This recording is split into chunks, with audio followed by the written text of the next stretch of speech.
कुछ काम करने वाले लोग थे। बाइबल कहती है 120 अधिपति यानी 120 आप लगा सकते हो एमएलए थे और 3 अध्यक्ष थे यानी 3 मंत्री थे और 3 मंत्रियों में एक मंत्री था दानियेल। बाइबल कहती है वो सुबह दोपहर और शाम 3 टाइम परमेश्वर के सामने जाके प्रार्थना करता था और थैंक्स करता था बिना नागा, रोज बिना प्रेयर रिक्वेस्ट के, बिना बीमारी की प्रेयर रिक्वेस्ट के, किसी भी वजह के बिना वो 3 टाइम परमेश्वर के सामने जाता था और 3 टाइम परमेश्वर से प्रार्थना और धन्यवाद करता था।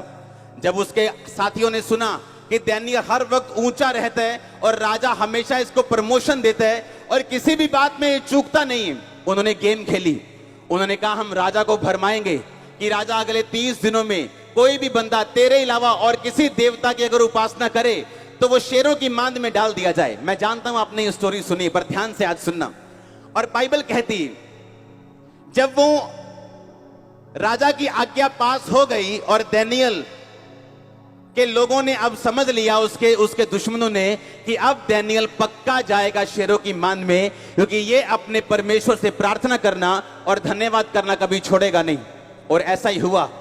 जैसे ही वो बंदे वहां से निकले, उन्होंने दानियेल को अपने रूम में, जिसकी खिड़कियां यरूशलेम के सामने खुली रहती थी, लेकर प्रार्थना करते हुए और धन्यवाद करते हुए पाया।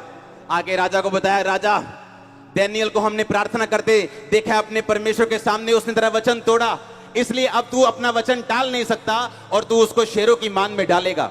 बाइबल कहती राजा निराश हुआ। वो जानता था दानियेल एक धर्मी पुरुष है और बाइबल कहती उसने आज्ञा दी अपने मन को मार के कि ठीक है उसको शेरों के मुंह में डाल दिया जाए। 22 आयत में लिखा, मैं इसको उल्टा पढ़ रहा हूं, पहले 28 अब 22।